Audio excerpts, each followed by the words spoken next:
Good morning. Good morning. Rise and shine. Rise and shine. Rise and shine. Starting off your day with good vibes and great music. The greatest hits. This is the Morning Fix with Tabby Liner On Radio 44. All right, 4 minutes after 8 in the AM. Good morning. We're into the second half of the Morning Fix on Radio 44. Your music, your life. It is me, Tabby. If you like, call me Tabs. I did tell you we're having a chat with someone very special we've had in the studio, the High Commissioner of India to Kenya and the Permanent Representative to UNEP and UN Habitat, Dr. Adarsh Swaika. You want to stick around for that conversation. Right now, though, we start the music with Sean. Also, the playlist doesn't stop and always just gets better. Good morning.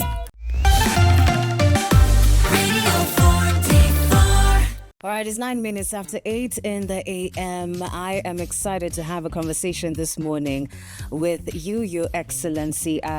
Good morning. Good morning. How are you? I'm good. Karibu Radio 44. Sante. Yeah, what do you think about our studios? They're pretty cool. I think so far the best I've seen. Yeah? Yeah. You want to tell them that again? Karibu Sana. We're having a conversation with you, sir, about certain things about partnerships in Kenya-India partnerships.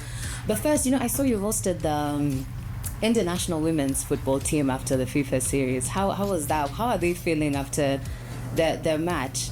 How did you rate their feeling? I think that was a very good moment for all of us and for the team as well, because they came out of a loss to Kenya. Yeah. Both the teams played very well, but I think somebody has to win, and our friendly country Kenya won, so we didn't have much of a heartburn. Yeah. But I think that lifted the spirits. What we did was we got some people from the diaspora who play, the girls who play football, gave them an opportunity to interact with the women team. I think that was very inspiring for those young kids. But at the same time, for the women team, I think they met some diaspora people connected with sports. They met these young people. So I think for them also it was something like a homecoming, to be in a very, very familiar environment. And, India House is considered a part of the Indian territory. So I think that lifted the spirits. And the next day we saw them winning the match against Malawi 3-2. They did. It was quite successful. All right, let's get into today's conversations about bridging an ocean. Now, they say if you want to understand the soul of Nairobi, you have to look at its history, right? And you cannot tell the story without talking about the Kenya-India relationship. So, Kenya and India aren't just partners, right? We're old friends. You could agree that, right? And of course, with a history that goes back to Kitambo Kidogo. Now, with the world moving so fast, geopolitics are shifting daily. So, from your perspective, what do you think makes this partnership significantly important in today's changing global space? I think the very fact that both our countries are developing countries. We have a very big young population in 20s and 30s. Almost more than half of our population is young, with the median age low. They have aspirations. They are talented, skillful. I think that's the biggest point for collaborating between each other. We have similar freedom of speech, democracy, which we saw much in action. So I think we are at a similar stage of development, and therefore there is a strong case for collaboration between us. We know each other well. You yourself mentioned about the history of our relations. I think when we understand each other, it is cooperation becomes much easier. Mm-hmm. So I feel that both countries are have to leapfrog into development, and therefore I think it's very essential that we learn from each other. Yes, I agree. And even with the changing times, a lot of people are getting into their skills more to be able to sustain their lives. Now, let's also get into the conversation of untapped potential, right? So trade is definitely the heartbeat of our ties, and we see big players, especially in the pharmaceutical and tech industries, right? And apparently, we are learning that there are a bit of hidden gems in this sector. So, what sector do you personally believe holds the greatest untapped potential for deeper collaboration? We are doing good in trade, and as we speak, next week we are going to have the Joint Trade Committee meeting between the two countries, which is happening after a gap of 7 years. So I think a lot of issues will be discussed. how do we look at trade, what is the current scenario, where lies the untapped potential, as you say. And I think a lot has been going. We are the top 3 trading partners of Kenya. Among investments also, there are significant investments from Indian companies, which you see all around. So I really feel that there is a lot of scope when you speak of agriculture. Both our countries are agriculture-based economies, and therefore there is a lot we can do on agriculture. How to see that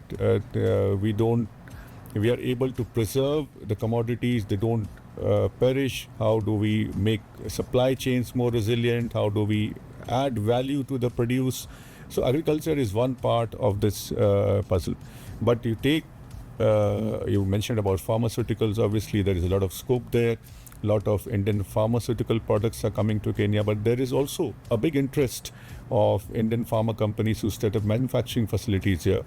And in the last investment conference, which Kenya hosted last month, there were significant deals on that front. Hospital companies, Indian hospitals coming, having tie-ups with Kenyan investors. So I think there is a lot going on trade front. And I feel that this is where I think a lot of potential lies. Right. And I like that you mentioned agriculture, because especially given the focus on food security right now, I want us to come back and get into the music just a bit so that you can get a sip of water. Come back, talk about our relationships and the friends we call India, and education, the scope as well. Also diplomacy. We will be right back. If you're listening, keep it 100.8 FM in Nairobi. Good morning.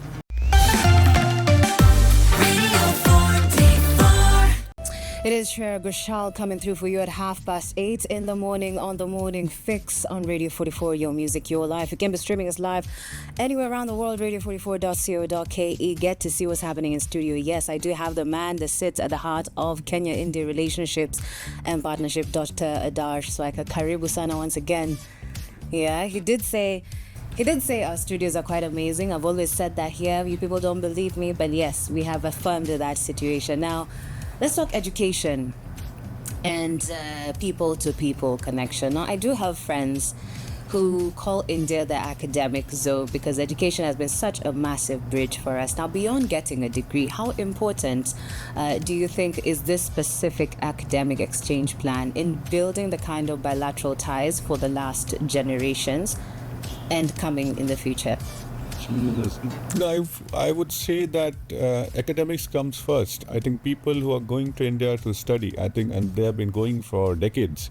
We have people who told me that they have gone in 1970s, 80s to places like Pune University, Punjab University, Bhopal University, and I was really surprised that Kenyans traveling to these places, generally you find them in metro cities in Delhi or Kolkata or Mumbai or Chennai. Yeah.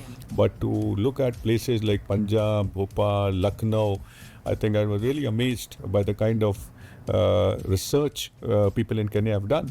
And we have a very, very good alumni of Kenyans who have studied in India.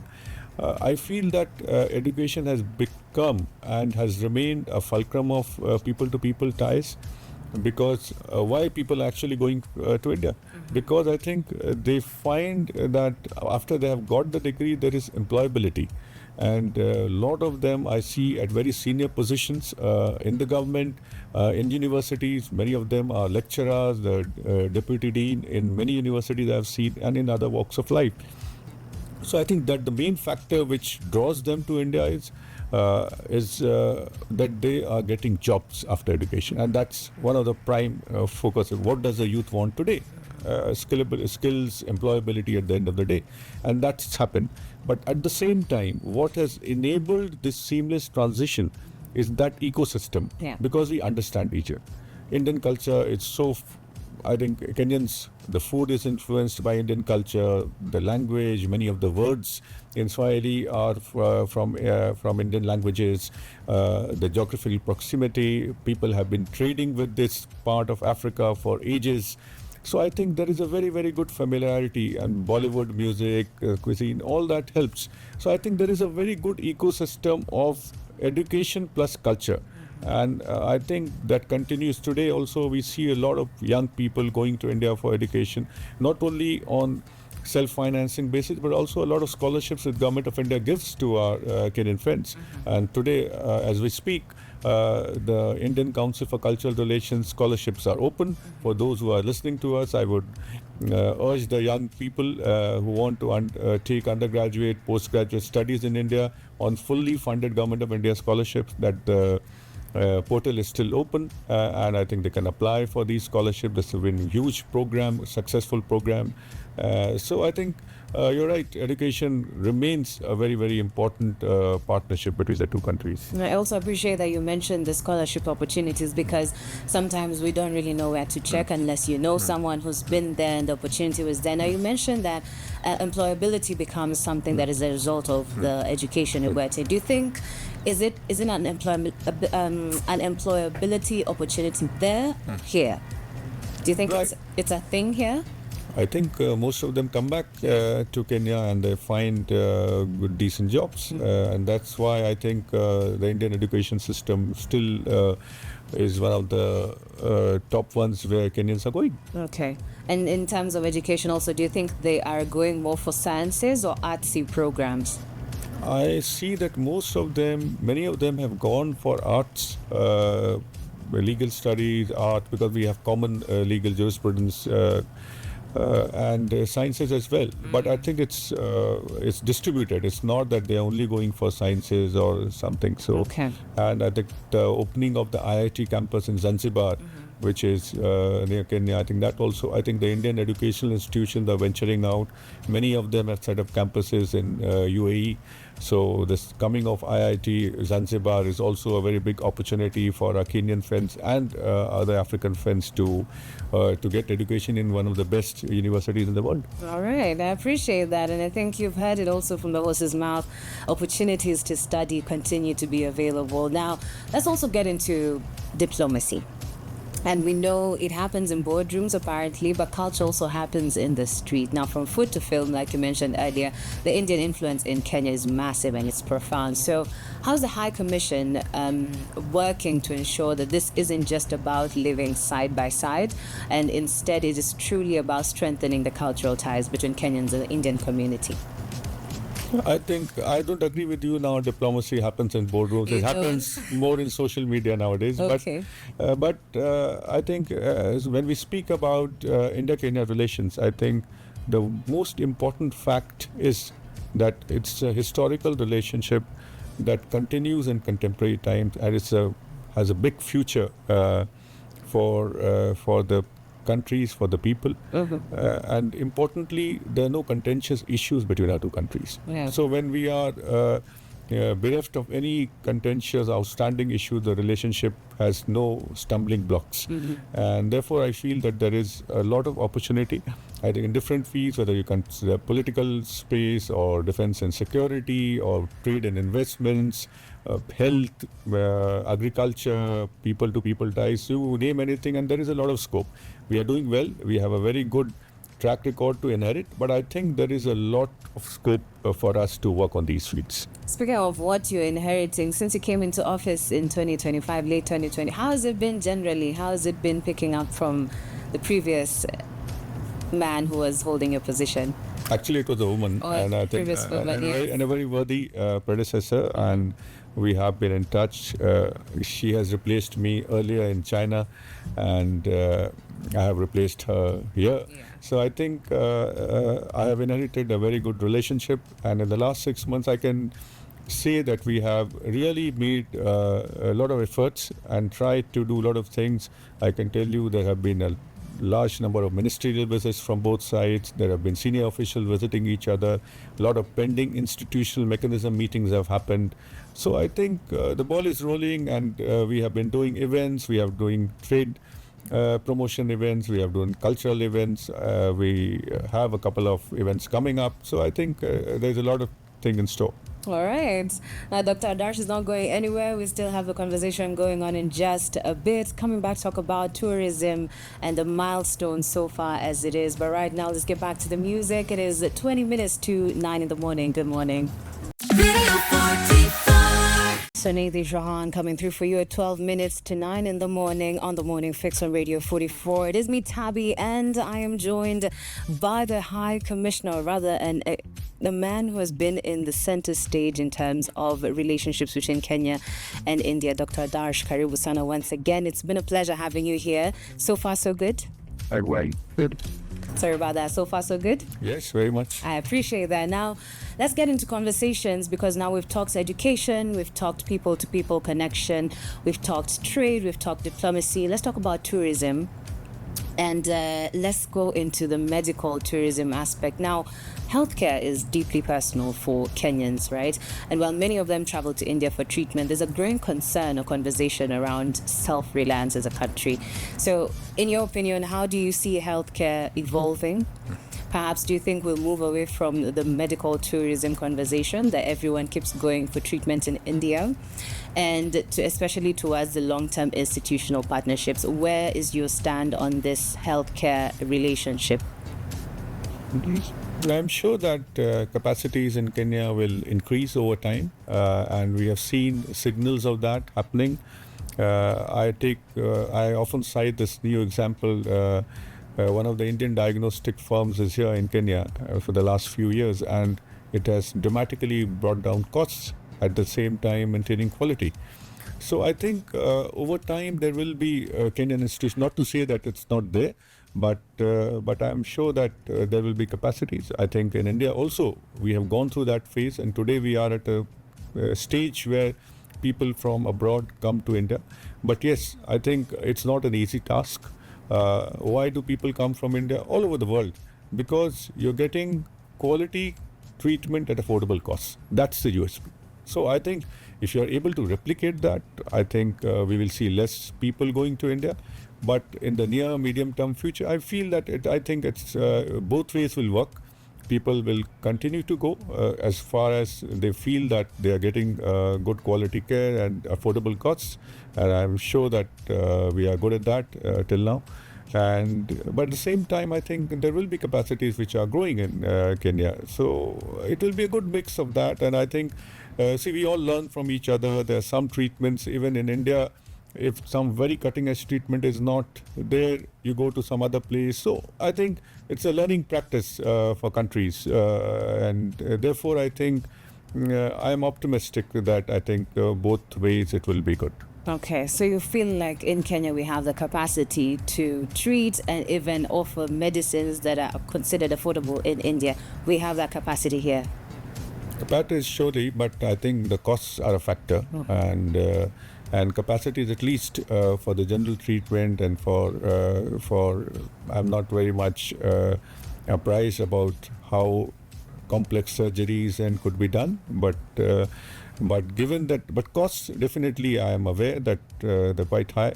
So I think the balance has to be there for people who do not have very high disposable incomes. I think cost is a big factor.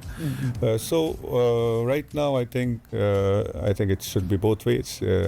Looks like. Okay. And indeed, the conversation around healthcare, I don't think it will stop, because, people keep saying that you keep getting treatment from there and not here. So I do think we also have a long way to go here in the country to at least be able to bridge that gap in terms of affordable medicine outside. Now, finally, Your Excellency, if we were to sit down again in 5 years, what is the one key milestone or big win that you would like to see define the Kenya-India relations? I won't say that there is one big milestone, but I feel that our relations should go in all comprehensively, in all aspects. I told you earlier that we don't have any outstanding issue, and therefore there is no barrier to our relationships today. I would say trade and economy are a big factor. I always say that's a barometer of any relationship. So I think I see a lot of scope there for trade and investments, both bilateral. It's not one way, but it's two way. India is a huge market, and therefore I feel that in 5 years Kenyan companies should look at tapping the Indian market, like the Indian companies look at Kenya and the region. So trade and economy would be a very, very important phase in the next 5 years. capacity building, education ties, which you mentioned. I think all these are bound to grow and should grow. So I look at a very, very comprehensive relationship between India and Kenya from where we stand today. And I think I see all the ingredients for that. All right. Dr. Adarsh, I'd also like you to speak to the Radio 44 listener who's listening or rather hearing you for the first time in terms of what they hope your legacy would be. Now speak to them as you, in your capacity. Listen, to the listener who's listening in, they want to know what your legacy will be to them. It's too early to say about legacy, and I think we are not here to leave legacy. I think we are here to work. I think every person who comes in, I think he is just a cog in the wheel. He needs to do his bit and leave for the next person. So I think what I would like to say to the listeners, I think that India-Kenya relationship is something very special. It's not easy to replicate. We have a very strong history. We have very strong people-to-people linkages. And therefore, I think, and there is no motivation for anything secret or anything which, it's a very open relationship. So I would like the listeners to know that do explore India. Those who haven't been to India, make it a point to go to, not for medical tourism. I don't advise you that something should happen and you should go to India for medical tourism, but for tourism in general. See, India, again, like Kenya is a 365 days tourism country. You want to go in summers, you will find some spot. You want to go to beaches, you want to go to mountains, you want to relax for wellness. So I think we should explore each other country. And I think all of us, those who are listening, we are part of this big India-Kenya relationship. So that's my message to others. I appreciate that also, and I can tell for sure the next 5 years are going to be busy for you. Wish you all the best. Now, before you leave, I do have a couple of questions. We call them quick fire. It's responding top of your mind in regards to the question. You ready? All right. So, the first thing you do when you reach your desk in the morning. First thing, to see my mails. Okay. The most surprising thing in your briefcase right now? I'm not carrying a briefcase, but because I thought I'll go back home and have my breakfast. But you mentioned about surprising thing. Surprising thing in your briefcase? I think nothing, the usual stuff. Yeah? Okay. What is one word you describe the relationship between our two countries? Excellent. All right. Coffee or tea? Tea. Finally, what are the most miles you've traveled in a single week? In one day, I think I've traveled around 1,100 kilometers. And that was in China. When I was in China, we traveled almost 1,100 kilometers by road in one single day. We appreciate your time, Your Excellency. Thank you so much for finding time to come through into the studio, also into the Morning Fix. Our listeners are happy. Radio 44 is happy. We wish you the best in your job. It is a heavy job, and where you're picking up from is a lot of a task, but you can hack this. You'll be okay. Thank you, Mr. Abhi, for having me on a show. All right, the music continues. Arjit Singh coming through for you. Good morning.